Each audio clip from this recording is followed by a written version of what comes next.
Вітаю у тэлебудцы. Сённяшні наш герой яшчэ ніколі не даваў вялікіх шчырых інтэрв'ю, хаця распавесці яму ёсць пра што. Яго бацька ў часы перабудовы кіраваў Мінскам, увайшоў ва ўрад незалежнай Беларусі, а потым кінуў выклік рэжыму. Сам ён стаў адной з ключавых фігур у беларускай апазіцыі 2000-х і быў у камандзе самага моцнага альтэрнатыўнага кандыдата на выбарах 2010-го. На гэтых выбарах ён заснаваў фактычна альтэрнатыўны цэнтр выбаркам, платформу «Зубар», а таксама незалежнае інтэрнэт-тэлебачання «Маланка Медыа», офіс якога мы зараз і завітаем.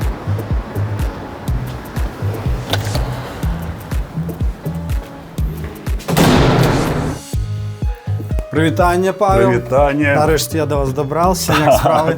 Добра, добра. Рад тебя бачыць у нас у студіі. Ну, пойдзем, покажу. Ну, па-першае, пазнаёмся з дзяўчынамі. Ой, знаёмыя з экрану, зорка. Гэта Катя, наша зорка. Вось, пойдем адразу покажу, дзе яна рыхтуе і піша свае навіны кожны дзень. А з гэтай студыі у нас ідуць нашы стрымы. Добрый вечер, друзья. Это Маланка Медиа. Меня зовут Дмитрий Семенов, и мы начинаем наш традиционный стрим. Ну, не Макаёнка 9. Не Макаёнка 9, так. Сціпленька. Так. Скажи, а вось, в принципе, галоўны проект зараз «Маланка» для тебе у твоім жыцці? Слухай, ну, я б не... Ну, канешне, для мяне галоўны праект гэты больш глобальны. Там, гэта «Зубар». А «Маланка» гэта частка, інфармацыйная частка вось гэтага «Зубра». «Зубр» гэта, ну, такая больш вока, да? Грамадскае вока, якое сачыць за усімі уладамі, да, нашымі мясцовымі, там, не мясцовымі. Это нейкі такі грамадзянскі холдинг? Ну, так. Гэта вось такі праект, які павінен ад лица грамадства сачыць за ўсімі ветвамі улады. Хадзем далей. Хадзі сюды. Вось гэта такая небольшенькая наша студыя, адкуль вось мы вядзем гэтыя стрымы і дзе пішуцца вось Каціны ўсе навіны. Сразу 5 активистов, задержанных 25 марта в День воли, объявили голодовку в Бобруйском изоляторе временного содержания. Сколько человек, в принципе, задейничано в этом проекте? 4. А, плюс відовца. Так, бо мы робім нарэзкі матэрыялу, нехта выводзіць нашых гасцей у эфіры. Ну, 4 чалавекі працуюць. Але амбіцыі на чалавек, я так разумею, на чалавек 40. Ну так, не. Ну так, но ведаеш, чым менш народу, тем усё цішэй, складна. Калі б ты паглядзеў, як мы працуем у выходныя, то ты б здзівіўся. Здесь просто ўсё там ціха, на паніжаных тонах, ніякага там сумбуру нет. Ну, гэта ўсё кажа о прафесіяналізме каманды. Пойдем далей.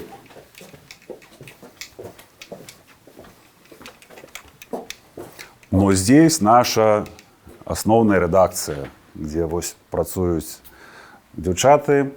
Самый просторный покой. Самый просторный покой, где мы проводим основные наши там мозговые штурмы, где ну, основные рашэнні, а яны у нас коллективные, мы вось з гэтага покоя. Ну, вось тебе наша дошка, где уже Сегодня Латушка, Герасименя. Гости на наступный стрим. Уже все готово. Завтра мы выходим 18-й в эфир. Скажи, галоўнае дасягненне Маланкі на сёння, чым вы найбольш ганарыцеся, што зрабіла каманда? Ну, тое, што мы выйшлі на 4-е месца па паглядам в беларускам Ютубе за 4 месяца працы. І я ганаруся гэтым, бо... Каго абагналі з такіх моцных канкурэнтаў? Слухай, ну, я не кажу тое, што канкурэнты, гэта маі сябры, гэта там страна для жыцця.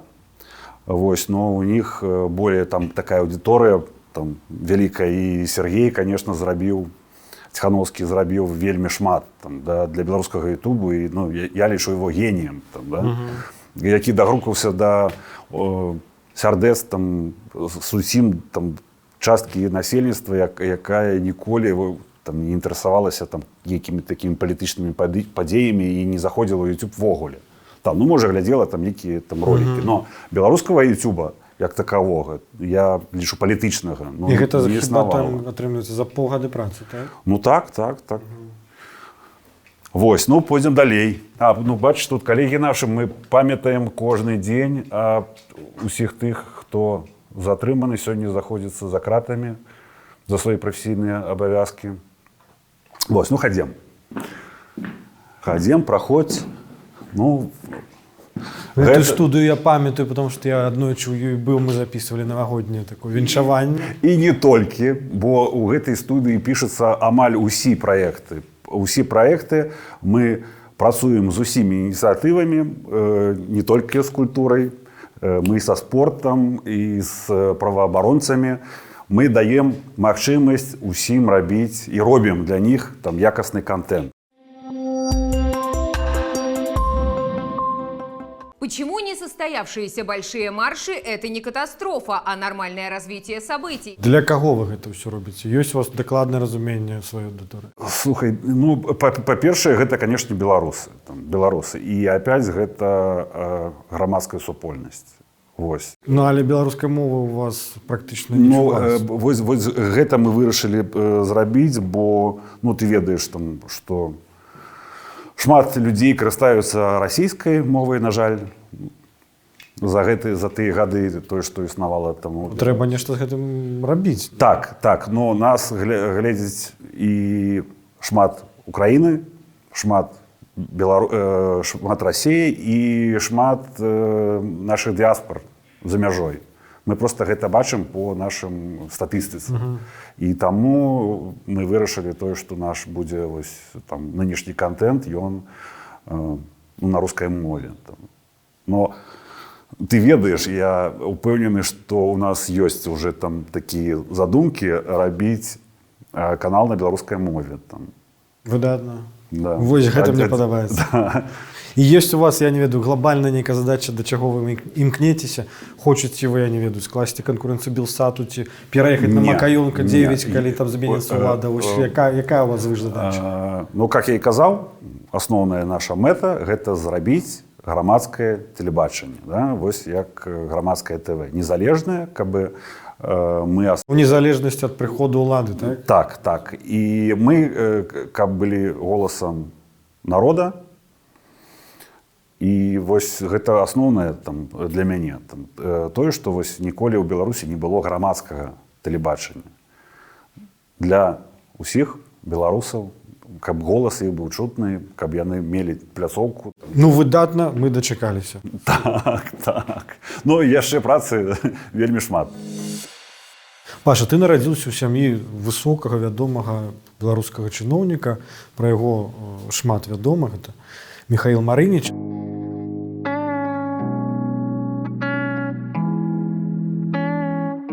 А вось пра маці твою абсалютна ніякай інфармацыі. Хто яна? Ну, калі я нарадзіўся, мой бацька яшчэ не быў там чыноўнікам. Увогуле, мая маці, яна з Украіны, з Еўпаторыі, была такая усесаюзная уздраўніца. Вось. Я нарадзіўся там. У меня ввогуле усе мои продкі по мамінай лініі гэта ўсё з Крыму. Цікава, я думал, што ты з Мінску. По-моему, вы нават у інтэрнэце інфармацыю, што ты мінскі. Не. Гэта там гісторыя такая тоже вельмі цікавая, бо у тыя часы мой бацька працаваў в Афганістане. Вось. І, ну, ты ведаеш, што тады гэты Афганістан, ну як... А кім ён там працаваў? Ён будаўнік. Ага. Мы ўсе ў сям'і па першаму абразаванню мы будаўнікі. Вось. І ён пасля там навучання ў нашым беларускім політэхнічным інстытуце быў накіраваны там праз нейкі час быў накіраваны ў Афганістан будаваць масты, дарогі, танэлі. Вось. Ну і маці не згадзілася там нараджаць ні мяне, ні брата і паехала да сваёй матулі ў Еўпаторыю. Вось я нарадзіўся там. І ў Афганістане ты не пабываў? Не, в Афганістан яна ўжо вырашыла мяне не весці, так што там я не быў. А як змянілася жыццё твоей сям'і, калі вось бацька стаў рабіць ужо кар'еру як чыноўнік і вот узначальваў там розныя пасады ажно да кіраўніка Мінска? Слухай, ну я скажу, што аніяк, бо калі бацькі мои вярнуліся ў Мінск, мы жылі упяцяром, я, брат, маці і моя бабуля, мы жылі у там обычной хаце, якая не хрушчоўка, но уже такая брежневская, бо не з панелі, а з кірпіча было там зроблена. Гэта які твой раён? Савецкі раён, гэта вуліца Ўсходняя, дзе зараз універсам Рыга знаходзіцца. Но тады не было універсама Рыга, гэта быў пасёлак, сельхозпасёлак, і раён вельмі такі небяспечны, бо там усе такія знакамітыя крымінальныя аўтарытэты былі маімі там суседзямі.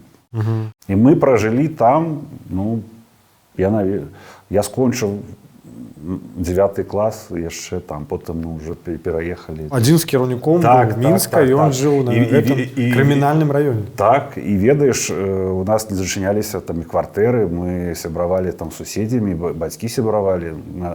Да сёлета там засталіся там мае сябры, мае аднаклашнікі там, і мы сябруем. Яшчэ одна такая гісторыя. Ты ведаеш, што яму, калі ён кіраваў горадам, яму ў тыя савецкія часы у гаражы у яго быў гэты, помніш, такі членавоз. Вось, гэты членавоз, ён фізічна не мог уехаць у наш двор. І, ну, бацька не карыстаўся ім, но тое, што ён даже на сваёй службовай там Волга у него была, не заезжал у двор, бо там не было месца. А ў чым прычына? Ён адмовіўся ці не прадоставілі нейкага жылля? Слухай, ну прадоставілі жыллё толькі вось калі я уже быў у 9 класе. Мы пераехалі тады ў новую кватэру, там уже з 3-комнатнай, 4-пакойны. Это больш нейкі прэстыжны, відаць, уже был раён. Так. Гэта толькі пабудавалі вось гэтыя дамы на Машэрава. А якім, прынцыпе, вось было жыццё падлетка, чый бацька кіраваў горадам саюзнай рэспублікі, так, савецкай? Не было нічога таго, каб гэта там атлічалася там ад усіх астатніх маіх сяброў. І ў школе ніколі ніхто не пытаў якіх-то там да яго там нейкіх прэферэнцый. Я ведаю тое, што было на некае свята. Ён дамовіўся, каб далі нам дзіцячы аўтобус і звазілі нас у Хатынь. Вось гэта было адзін раз і ўсё. Ну, гэта насамрэч было так. Ніколі не было ніякіх там асобых адносін. Ну, магчыма, ты меў доступ да нечага такого, да чаго? Да чаго мелі там дзеці ў савецкі час? Адзенне, не ведаю, жэлкі там нейкі. Ну, якое адзенне? Якое адзенне? Усе там, як з дзяцінства, там у нас са старэйшым братам былі адні лялькі, і так усе данашвалі там друг за другом адзенне. І потым, калі там мы ўжо там сталі дарослымі, там уже у бацькі нешта там, гальштукі нейкія там забралі, нейкія там. Ну, ты хочаш сказаць, што твой бацька абсалютна крыштальны быў, сумленны і наогул не злоўжываў уладай і ніяк не карыстаўся і ў сваіх мэтах? Я ў гэтым перакананы. Бо я не чуў ні адводнага там нейкія там дрэнныя рэчы пра свайго бацьку. Ну і галоўнае тое, што калі там адбылася ўся гэта там яго падстава там і судебны прыслед, усе нашы сілавыя ведомствы, КГБ і ўсе астатнія рылі просто там усё тое, што магчыма. Ты згадваў пра брата крыху старэйшага, Ігора, так? Я нават паглядзеў, што ў меня ў сябрах у Фейсбуку ёсць. Якія у вас былі адносіны? Ці былі нейкія пікіроўкі, ўсё ж такі, ён старэйшы на гады 3, так? Слушай, ну, канешне, былі пікіроўкі, бо там, ну, сам ведаеш, што як у 5 там знаходзіцца ў адной хаце якая там, ну, ввогуле там 20-34 метры, там, уся хата. Там. І калі два подлетка, то ну, месца все равно не хапае. Я спал з родителями у пакоі, а ён спал з бабуляй. У яго больш было прывілегій. Ён старэйшы, першы пайшоў у школу, у яго было некае сваё месца, дзе ён рабіў свае там хатнія там заданні і ўсё астатняе. Якім ты, ў прынцыпе, быў падлеткам? Згадай себе в 17, 18 год. Ну, я быў цяжкім падлеткам. Там і назіранне ад участковага нашага, там, якой был, ну, у тыя часы даже міліцанты былі такія нейкія там другія, яны не насілі ні зброю з сабой, ввогуле думінак не было там. І... А нейкія адносіны з міліцыянтамі меў? Ну, конечно, бо ну, ты ведаеш, што у тыя часы было много всяких таких там сутыкненняў раён на раён. Там, Удзельнічаў, да? Ну, конечно, гэта ўжо было, все шлі за старэйшымі. Там, калі хлопцы хочуць біцца, то малыя тоже ідуць за ними. Там, ну, это такой час быў. Музыка? Калі меня аддалі ў музыкальны клас, пасля першага урока у нас там произошел конфликт с некими там хлопцами, и больше мне казали туда не проходит. Так что на этом вся моя музыка. Але слухал нечто, захоплялся нечым? Конечно, конечно. И я слухал, пачынаючы ад Пінк Флойда, там Лед Зеппеліна, гэта там был и Кис, и AC/DC. Калі распаўся Советский Союз, я палічу, что тебе был 21 год. Где ты был у той момент, чым займаўся? Я тады уже сканчивал политех. Ну, як я казаў, тое, што у нас усе у сям'і інжынеры-будаўнікі, гэта там, мои бацькі пазнаёміліся ў БПІ, старэйшы брат пайшоў у БПІ, ну, у мяне не было там у тыя гады, у той час там зломнай там не было у мяне некай там мары і некай там жыццёвай там прыярытэтаў, і таму я пайшоў. Я ведаў тое, што гэта будзе не апошняя навучальная установа там, у мяне. А вось непасрэдна ты расклады палітычныя, тое, што ты здарылася ў 91-м, як оно паўплывала, у прынцыпе, на сям'ю, на лёс, на далейшае жыццё? Все разумелі, што гэта ствараецца новае какое-то жыццё. І вельмі цікава было слухаць там тых же дысідэнтаў, там Сахарова таго ж, гэта наглядаць на гэтыя рэчы. Тых, хто шкадаваў, што развальваецца такая краіна, такая імперыя, не было? Не было.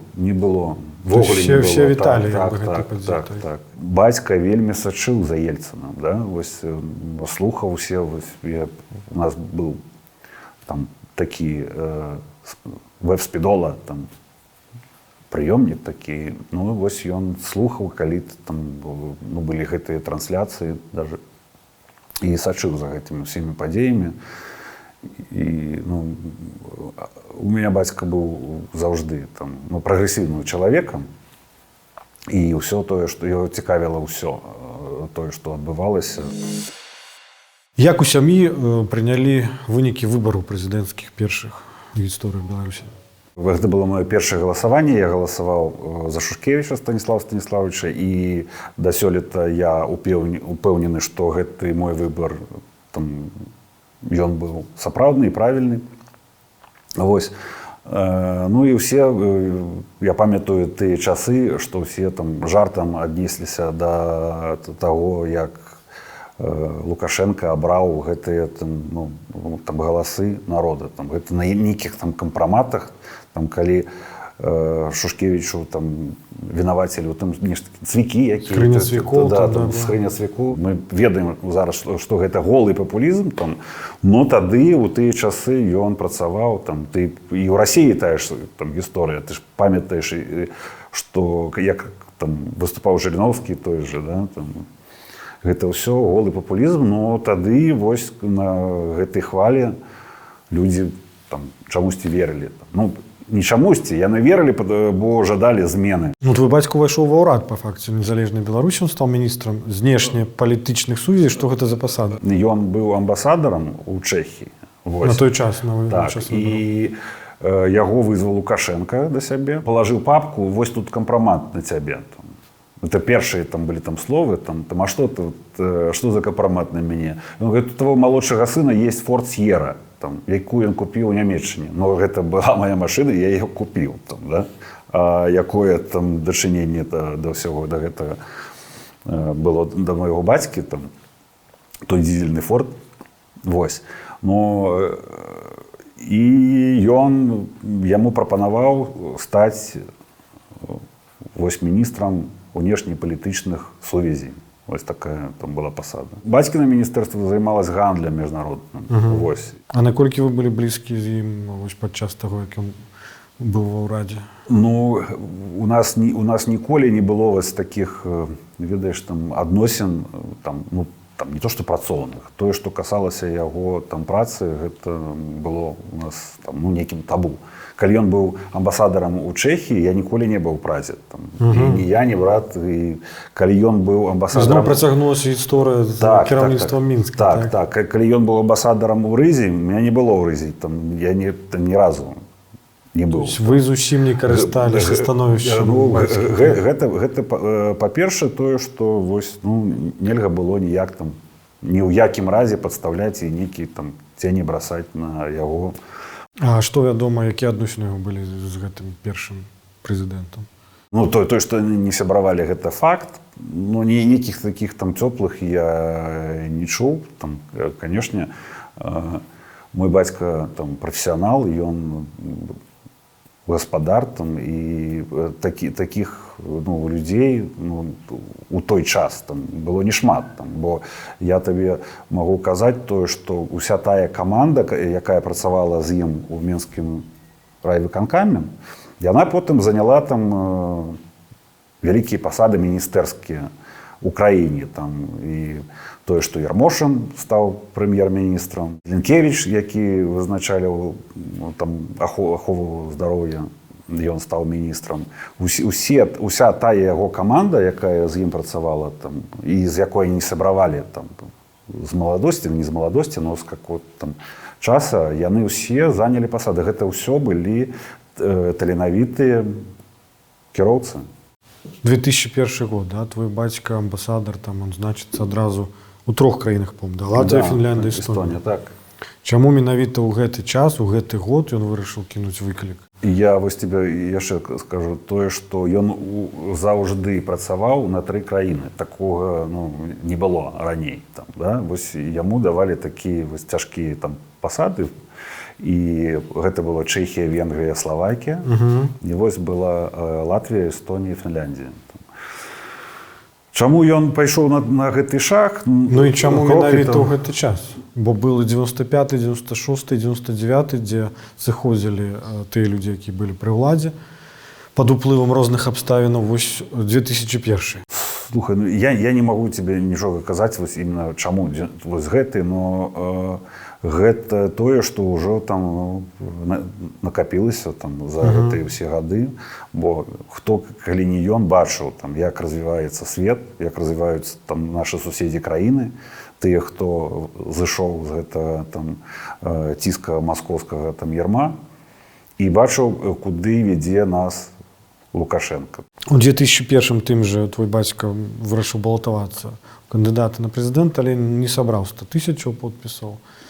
Як вось табе падаецца, чаму не пайшла вось гэта яго кар'ера альтэрнатыўнага кандыдата? А вось гэта тоже такі вось там, ну, момант вельмі цікавы, калі ён там напісаў тую заяву, тое, што ён спыняе сваю працу амбасадарам і будзе балатавацца ў прэзідэнты. Яму пазваніў яго таварыш, як яго можна было назваць, там быў такі лазавік, ведаеш, намеснік Ярмошина. Там і казаў: Міша, такога няма ўжо. Да, уже няма, памёр. І казаў: Міша, да ты што ты робіш там? Ты у нас ужо ёсць там, да, установак, каб твои подпісы ввогуле не прынимаць. Ты можаш збіраць там хоць ты 500 000 там, а твои подпісы ўсе будуць там ануляваны. Ягоны арышт быў чаканы ў 4-м? Ну, конечно. Слухай, я в гэтым не сумняваўся, бо ведаючы тое, што гэтага псіхапата, тое, што ён усіх людзей, якія там нясуць пагрозу ягонай уладзе, да, ён знішчае. Ну, мы помнім гэтай гісторыі там і Захаренка, і ні ў каго не было ніякага там сумнення, што Карпенка атруцілі. І гэта ўсе рэчы я ведаў тое, што пройдзе нейкі час там, да, і помста адбудзецца. Я зачитаю просто навіну з тых часоў караценька, бо яна нібыта з гэтых. Да? У КДБ сцвярджаюць, што падчас ператрусаў у Михаіла Марыніча былі знойдзены афіцыйныя дакументы з сакрэтнымі звесткамі, а таксама 2 незарэгістраваныя пісталеты і $90 000 США. Памятаеш гэта? Конечно. Што гэта былі за сакрэтныя дакументы, пісталеты і грошы? Слухай, гэта ўсё такое глупства. Нашы адвакаты першыя даказалі, што ўсе вось гэтыя даляры, якія там знайшлі, яны былі, шлі по нейкім делам, там, недзе у Гродно, там 10 000 з Брэста прывезлі. Гэта ўсё звозілася ў Мінск там, да, для таго, каб гэта палажыць у дело. Все гэтыя намяры, они там ішлі по нейкім другім крымінальным справам. Там.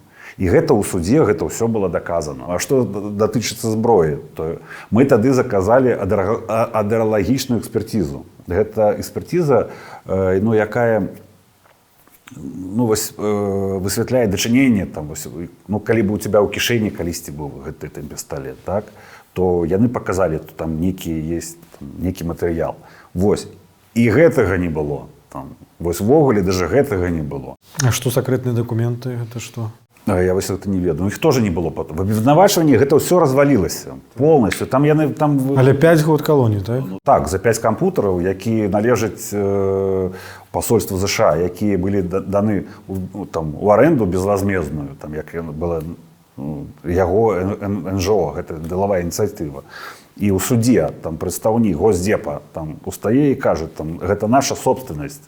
По-перше, верните нам нашу собственность, наши гэтые 5 компьютеров, там, и вызволите Марыніча, бо гэта мы ему дали, и ніяких претензий у нас до яго нема. То есть год за кожны компьютер, які належыць амерыканцам. Так. Вось, гэта была потым заява Госдепа амерыканскага, тое, што гэта уже просто дурасць. Але праз 2 гады, так, не памыляюсь, праз 2 гады адпусцілі? Так, да гэтага ж было цэлая там гісторыя з яго атручаннем. Вот ты ж ведаеш там, да? Я ведаю, што інсульт здарыўся там. Ну так. Здарыўся інсульт, і гэта была гісторыя такая, тое, што яго этапіравалі ў калонію з Валадаркі недзе больш за нядзелю, в Оршу везлі яго. І гэта было там на майскія, по-моему, гэта святы. І потым да Светы Калінкінай пазваніў недзе афіцэр з аршанскай калоніі і сказаў тое, што ратуйце Марыніча, у камеры яго там забіваюць. Там ён ляжыць, і яму там нешта з сэрцам, і яму не даюць там ні дактароў, нічога. Ну, ввогуле там, вот закрылі, там, гэта карантине он тады павінен быў быць. Ну, далі папіць вады. Тая ж гісторыя, якая з атручванням і Карпенкі. Ну, для тое, што зараз там адбылося з Навальным, так гэта нешта такое вось там, новае, там, да, гэты там навічок. А тое, што атручвалі і Міколу Статкевіча, тое, што атручвалі там Некляева ў Швецыі, гэтыя метады КГБшныя, они для ўсіх там вядомы. І вось чакалі, пакуль ён там вось не памрэ ў гэтай камеры. І тое, што людзі вось выйшлі на плошчадь Кастрычніцкую, зараз мы Каліновскага называем, і выходзілі там цэлы тыдзень, там былі разгоны, но людзі ўсё роўна выходзілі. І тое, што міжнародная супольнасць там падняла гэтыя ўсе пытанні, да яго прывезлі ў Менск, да, на Роза Люксембург, у гэты шпіталь, там было абследаванне, і потым яго перавялі у, гэта, вы помніце, турму, якую змуравалі, была там абласны шпіталь турэмны там. І для мяне вось дзіўна таксама в біяграфіі было прачытаць вашай сямейнай, што ў цябе з'явіўся малодшы брат у 2007 годзе. Так. Можаш распавесці гэтую гісторыю? Слухай, гэта зноў бацькін выбар. Тое, што у меня брат з'явіўся, так, гэта... Ужо пасля гэтага атручвання? Так, калі ён ужо выйшаў з турмы, калі вось чалавек у такіх умовах, калі ён ведае, што ён памірае, і там ён ідзе ўжо на нейкія такія там шагі, там, і тое, што ён распісаўся ў турме, ну, гэта, мне кажется, быў такі крок, ну, каб, ну, я не знаю, бараніць сябе неяк, да, там, каб дапусцілі хоць кагосьці, бо нас не дапускалі. З малодшым братам камунікацыя якая? А ён прыязджаў з ім, да, мы там знаёмы, калі ён быў малы, он вільна прыязджаў да мяне. Там, ну, я ўжо тады там разумеў, што ён уже прыязджаў развітацца. Там.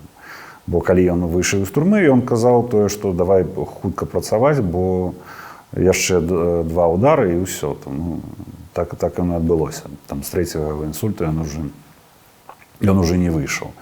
І ён, мы ў Вільні, можа, раза 4 ён пасля другого інсульта прыязджаў. І апошні раз, ну, было уже... Я потым уже зразумеў, што ён прыязджаў там развітацца. Калі гэта сустрэча была апошняя, можаш прыгадаць? Ну, слухай, ну, это было ў год яго там смерці. Развіталіся вы... Ну, мы, слухай, мы выпілі. Там, да, яму хоць нельга было, но ён такой, там, мы у кавярню зашлі, там, он такой, давай по-маленькому хоць піва вып'ем з табой, як у старыя часы. Ты можаш сказаць, што твайго бацьку забіў рэжым? Так. Гэта так і ёсць. Бо, ты ведаеш, гэта чалавек, ну, вельмі спартыўны і вельмі моцны быў. Там, у него ніколі не было ніякіх там сардэчных ці нейкіх там хвароб. Ведаеш, і тое, што я там, ну, лічу сябе там спартыўным, і я не мог дасягнуць таго вось рытму, да, калі ён рабіў гімнастыку, вось, і ты ведаеш тое, што розніца там у возрасце ёсць там. Но... Ты даваў фору, кажа. Канешне. Ты думаеш, гэта быў асабісты загад Канешне, таго першага прэзідэнта? Канешне. Гэта загад Лукашэнкі. Скажы, як ты сам прыйшоў у палітыку? Я ў палітыкі ніколі не быў.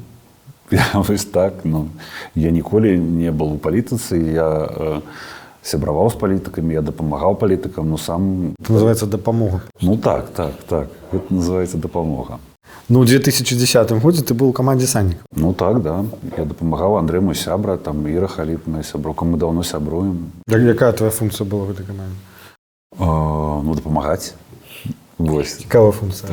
Помощник. Помощник, ну, да, помощник, дарацца. Дарацца, так. помощник кагосьці, это ж усё адно палітычна ўжо нейкая пасада. Ну, можа быць, но пасля забойства нашага сябра, аснавальніка Харты 97 Олега Бібеніна, так, я уже зразумеў тое, што там іншага шляху не будзе і трэба ісці там до конца. Мы даже перад тым, як выходзілі на плошчу, мы вось там уже развіталіся друг з другом.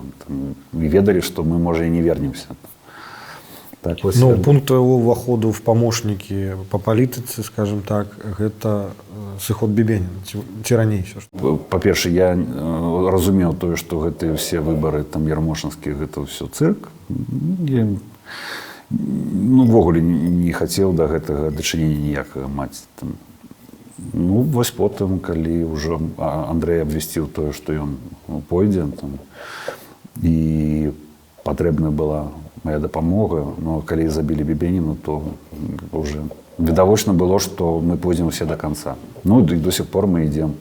А ў чым дапамога твоя палягала у той камандзе? А я вось гэты заставлю. Пакінеш пакуль, так? Не час? Ну, слухай, гэта было там, ну, вельмі важкае маё заняцце у камандзе. І таму вельмі хацелі, каб я апынуўся разам там з імі ў изолятары КДБ. А у вас была перад вот выбарамі, калі вот набірала моц гэтая кампанія, вера ў тое, што атрымаецца зламіць эту сітуацыю? Ці ўсё ж такі гэта была проста нейкая трэніроўка сваіх магчымасцяў? Ну, заўжды ёсць нейкая надзея. Ёсць нейкая надзея, но і я бачу тое, што як змянялася, ну ты, можа, памятаеш, гэта быў нейкі разгул дэмакратыі, увесь горад тоже ў сцягах, там гэтыя там пікеты, да. Усе разумелі тое, што другі тур павінен быць.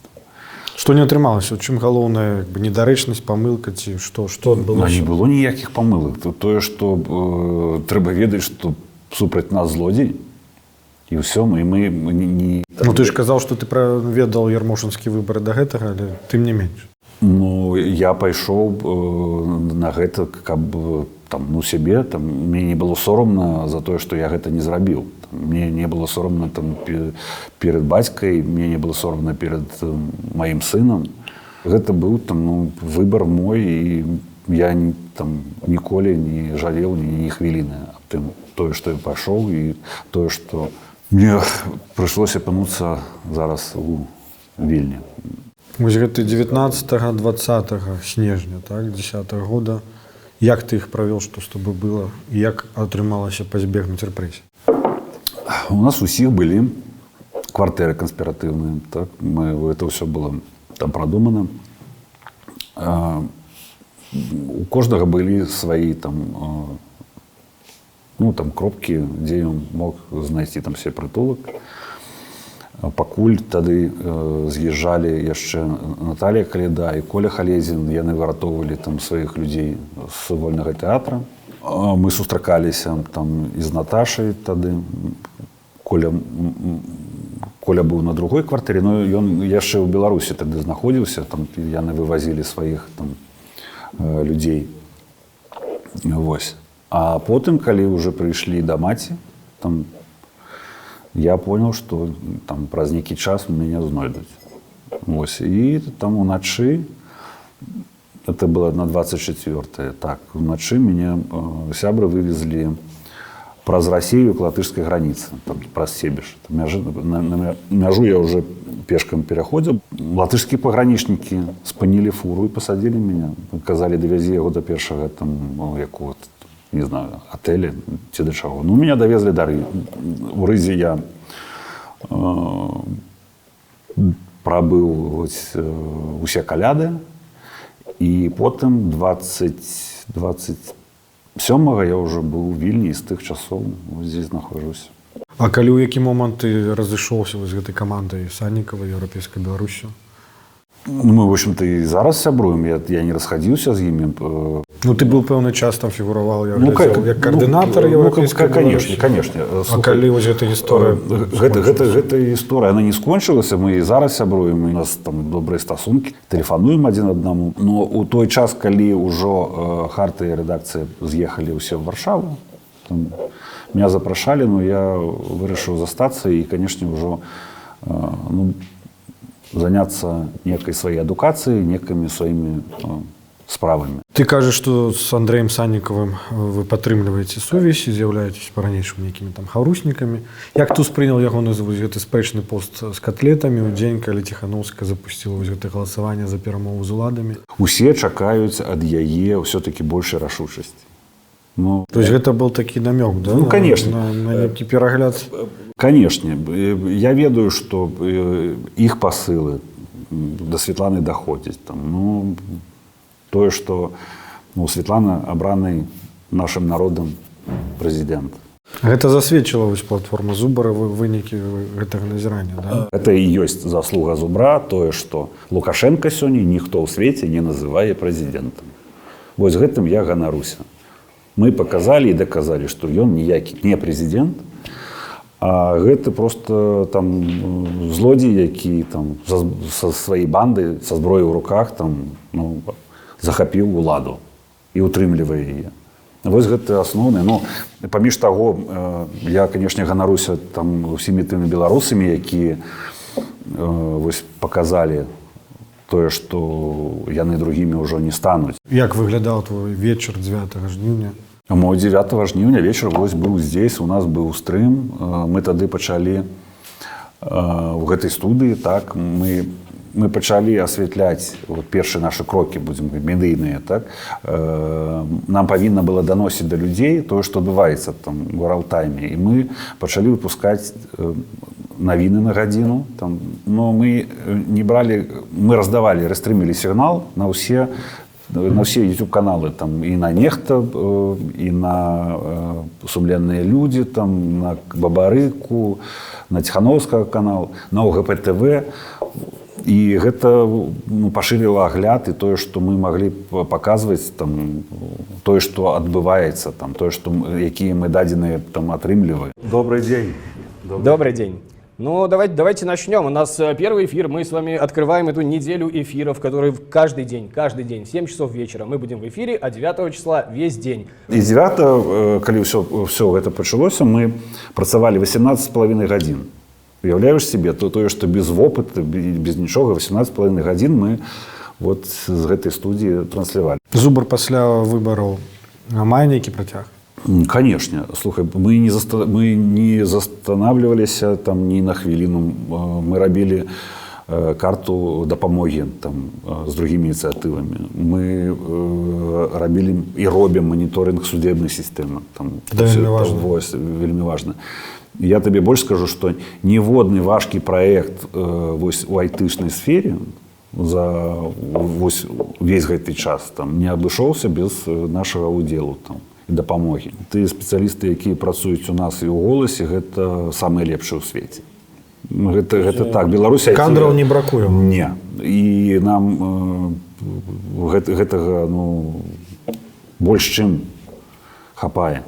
І мы робім новыя, гэта скора мы абвесцім аб тым, тое, што сумесны вялікі праект будзе не менш такі гучны, як быў Зубр і голас. Калі перанесціся ў такую уяўную нашу новую Беларусь, тут ёсць там месца вось гэтаму праекту Зубр? Наша мара такая з Пашай Ліберам, гэта з заснавальнікам голаса, гэта прыйсці к цифровому государству. І тое, што ўжо ёсць цифровой збіркам, тое, што нам Баба Ліда ўжо не патрэбна, гэта вялікая частка, мы ўжо ее зрабілі. І тое, што выбары ўжо не будуць, як былі раней, гэта ўжо факт, это існуе. Другая частка – гэта единая книга регистрации преступлений. Гэта готовая прокуратура цифровая. На сённяшні момент я не ведаю ні адной краіны, хто бы меў вось такі інструмент. Мы просто зараз мы не ўсе ведаюць той маштаб і ту глыбіню вось гэтых усіх праектаў. А уласна Павел Марыніч у Новой Беларусі, он такой лічбавы варыянт Ермошыны, ці он там лічбавы варыянт генпрокурора, хто ён? Нет. Дзе ты себе бачыш? Я бачу себе, каб все ж таки для мяне асноўнае гэта зрабіць усё тое, што наше грамадства засталося такім жа актыўным. Вось гэта вельмі важна, чтобы мы не скаціліся ў гэты мрак, які існуе ў Беларусі 26 гадоў. Каб голас народа ва ўсім, у самакіраванні, ён лічыўся, і тое, што з ім лічыліся. Вось гэта для мяне галоўнае. Тое, чтобы не было ніякага аўтарытарызму ў краіне, і не было гэтага паўтарэння гэтай гісторыі. Пасада міністра інфармацыі, калі раптам будзе прапанавана, ці прымеш? Я не ведаю. Новость не ведаю. Я ввогуле не ведаю, я просто зараз я не магу улічыць тыя пагрозы, якія будуць, но я ведаю, што больш усяго працы это прыйдзецца на той перыяд, калі Беларусь стане вольнай. У меня есть такие тамары, я бачу Беларусь у еўрапейскай звязе, я бачу Беларусь у НАТО, да гэтага трэба прыйсці, і гэта вялікі кавалак работы, бо без гэтага у сучасным свеце не будзе ніякай незалежнасці і ці пагрозы збавіцца ад незалежнасці. Намагаюся крэсліць просто твою дзейнасць, як яе назваць. Калі яе назваць менеджер апозіцыі, будзе пасаваць? Так, слово менеджер. Больш пасуе, чым палітык. Мне пасуе. Мне вось гэта пасуе, бо мне пасуе нешта рабіць новае, мне пасуе брацца за тое, што іншым кажется, што гэта нешта неверагоднае. Усё тое, што самае цяжкое для мяне, гэта вось самае інтарэснае. Вось гэта дзейнасць, гэта нейкі твой лёс, то есть гэта нейкая пераемнасць ад бацькі, ўсё ж такі абсалютна актыўнага чалавека, цягам усяго жыцця. Гэта пакліканне, гэта нейкая прафесія, ці гэта місія, я не ведаю, як бы ты вызначыў? Я даже и не ведаю, як тебе гэта адказаць. Ну гэта тое, што я павінен рабіць, там, ну, канешне, там фамілія Марыніч гэта тое, што, ну, чым я ганаруся. Там, і я ніколі там не пакладу цень там, на майго бацьку, і гэта вельмі важна. Ты з'ехаў з Беларусі, я правильно адсёк пасля выбараў адразу? Пасля выбараў, так.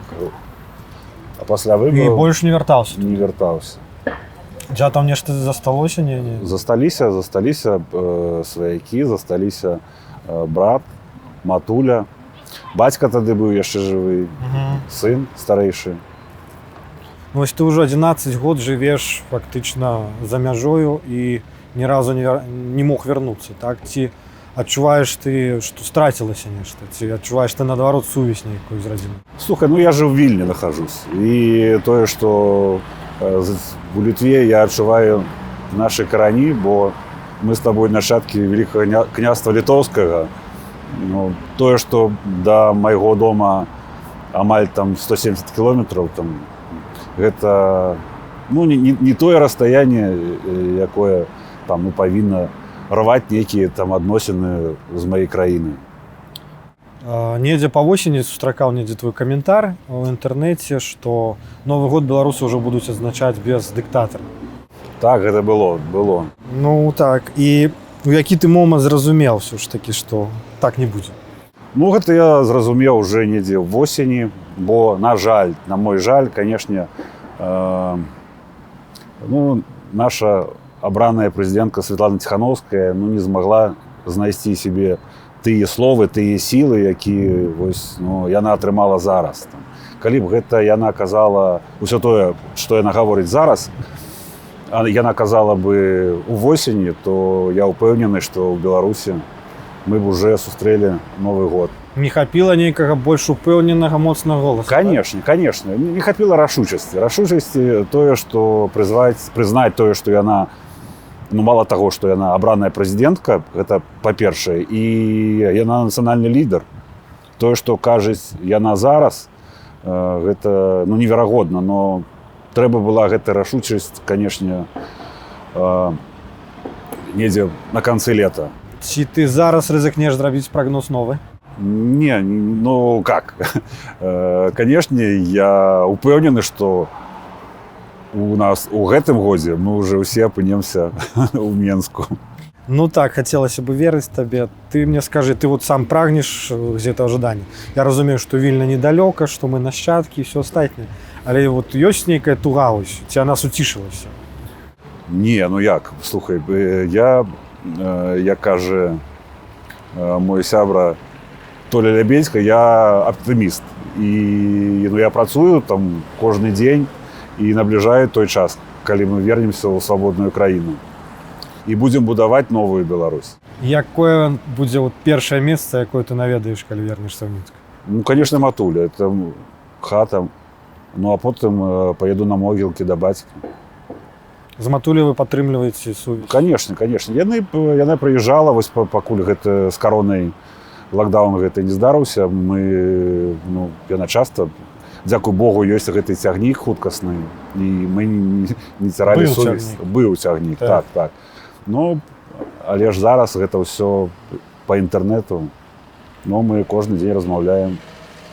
Калі не размаўляем, то нешта пішам адзін да аднаго. Вось за гэта дзесяцігоддзе, як ты ад'ехаўшы з радзімы, можаш назваць топ-3 такіх сваіх галоўных дасягненняў, з якімі ты ганарышся, які, магчыма, бы не зрабіў у Беларусі з нейкіх прычынаў? Я працаваў у IT-бізнесе адзін час. У меня нарадзілася дачка. Вучыўся здесь у універсітэце. Па факце яшчэ адну адукацыю атрымаў? Ну так, уже трэцю. Ну гэта можна... Ну гэтага хіба і дастаткова на 10 год хопіць, так. Але ж усяго так адразу і не ўспамятаю. А якімі знаёмствамі набытымі за гэты час ты ганарышся найбольш? За гэтыя 2 гады я ўжо пазнаёміўся з 2 прэзідэнтамі Літвы. В Беларусі ўсё той же і той же. То есть вы контактуеце на такім узроўні? Ну, з Даліем Грабаўскайтай мы былі там знаёмы і сустракаліся некалькі раз. Вось тут цікавая гісторыя, калісьці была некая свята, я зараз там не вспомню. Моя мама была і сын быў са мной. Гэта был такі невялічкі там парад каля прэзідэнтуры літоўскай. Далее выйшла і здароўкалася там з грамадзянамі, які там прыйшлі паглядзець на это ўсё. І прайшла, паздаровалася са мною, стаяў там побач мой сын. І калі мы уже пайшлі там гуляць у стары горад, сын запытаў: папа, а хто гэта? А я кажу: гэта прэзідэнтка Літвы, Даля Грыбаўскайта. Потым была некая такая пауза, і ён: папа, а чаго ты меня маниш? Бо не бывае прэзідэнтаў жанчын. У тебя ж юбилей был 50 год, так? Ну так. Вось на кого ты запросил? А нікаго. Ты ведаеш, я даже, было шмат працы на зубрэ, і я выйшаў, выпіў келішак піва там насупраць з хаты. Вось так, І ўсё. Гэта Ні сапраўда. прэзідэнтаў, ні палітыкаў, Нікаго, даже сябрам я казаў тое, што ўсе святы мы будзем святкаваць уже ў Мінску. Я не ставлюся да гэтай даты як да чаго-то там у сваім жыцці, бо адчуваю себя, можа, на 30 гадоў. Ну вось так, сорвал з языка, наколькі адчуваешся. Ёсць пэўны сакрэт нейкі, можа быць, захавання? Сакрэтаў няма. Па-першае, я лічу, што гэта добрыя гены бацькоў, да? Ну а другое, гэта тое, што, нягледзячы на ўсе там выпрабаванні, трэба заставацца аптымістам і радавацца кожнаму дню, кожнаму часу свайго жыцця і знаходзіць там, даже ў самых цяжкіх сітуацыях нейкія там, добрыя моменты, там, радавацца сябрам сваім, там, адносінамі. Ну, фактычна ты тут адказаў, напэўна, на маё такое традыцыйнае пытанне пры канцы, што рабіць беларусам далей. Фактычна шукаць пазітыву. Правильно? Шукаць пазітыў і змагацца. І змагацца, самае галоўнае, не спыняцца, а змагацца. Бо я скажу яшчэ раз, тое, што свабода каштуе вельмі дорага. Мы заплацілі вялікую цану. Ужо заплацілі вялікую цану і плацім кожны дзень. І мы не павінны ніколі вось і ні на хвіліну спыняцца. Дзякуй, Паша, за шчырую размову. Я, напэўна, праўду сказаў на пачатку, што она была такой першай, напэўна, першым шчырым інтэрв'ю ў тваім жыцці. Гэта так, насамрэч. Пры канцы ёсць такая традыцыя, я дару госцю тэлебудкі падарунак ад сябе. Папрашу вось мне падаць. Хочу падарваць табе вось такую кнігу. Яна стала ўжо рэдкасцю, як толькі выйшла, цяпер яе няма ў продажы. Шчыры дзякуй. Не расстраляны называецца. Спадзяюся, што мы перажывем усіх нашых ворагаў і сустрэнемся неўзабаве ў Мінску. Дзякуй. Дзякуй. Ну, пагодь. Трохі і мы ад Маланкі тоже невялічкі сувенір для сябе. Гэта вось ад беларуска-літоўскага народа. Супер. Гэта з балтійскага шляха майка. Вау. Так што Дзякуй. і ты з падарункам. Дзякуй. Памер, здаецца, мой. Твой. Я ўжо паглядзеў. А яшчэ адну кнігу ў якасці падарунка можа атрымаць той, хто прапануе ў каментарах пад гэтым відэа назву для новай рубрыкі і яе тэматыку на інтэрнэт-канале Маланка. Аўтара найлепшай прапановы абярэ сам Павел Марыніч. Заставайцеся ў тэлебудцы.